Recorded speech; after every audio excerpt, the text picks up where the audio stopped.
Au moment de partir en vacances, c'est devenu un réflexe pour la plupart d'entre nous. Les comparateurs sur smartphone pour payer moins cher son carburant.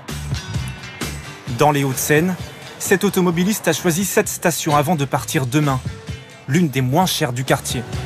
Si je peux dépenser un petit peu moins pour faire mon plein, je vois pas pourquoi je m'en priverais.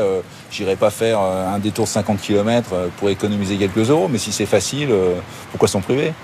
Mais d'autres ont délaissé ces applications après des déconvenues. Et le temps que vous trouviez une meilleure offre, on va dire à 1 ou 2 km, c'est ce qui va vous coûter en carburant finalement. Entre le moment où on regarde sur l'appli et on arrive, c'est plus le même tarif. Le tarif il a augmenté. Il existe des dizaines de comparateurs. Sont-ils tous fiables? Nous avons fait le test. Premier arrêt, cette aire d'autoroute très fréquentée sur l'A10. Sur les 4 applications que nous testons, une seule donne de mauvais prix. Les autres indiquent les bons tarifs au centime près. Mais qu'en est-il pour les stations plus reculées? Cette fois-ci, notre voiture s'arrête dans une commune de 3500 habitants dans les Yvelines. Ici, le résultat est un peu plus mitigé. Parmi les applications qu'on a testées, une d'entre elles ignore totalement cette station. Et pour ce GPS très populaire, le prix est erroné depuis 64 jours. L'application indique 1,99 € pour le gazole. Dans la réalité, c'est 1,85 €.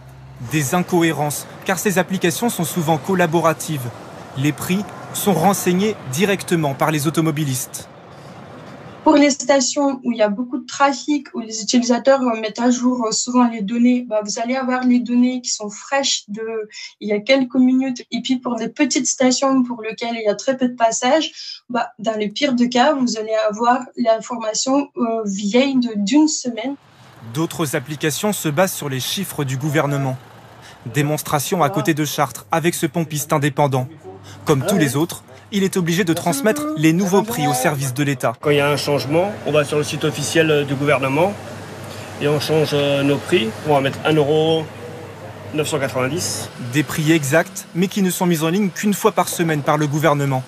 Bilan de notre test, mieux vaut trouver l'application qui combine les deux systèmes, chiffres de l'État et contribution des automobilistes.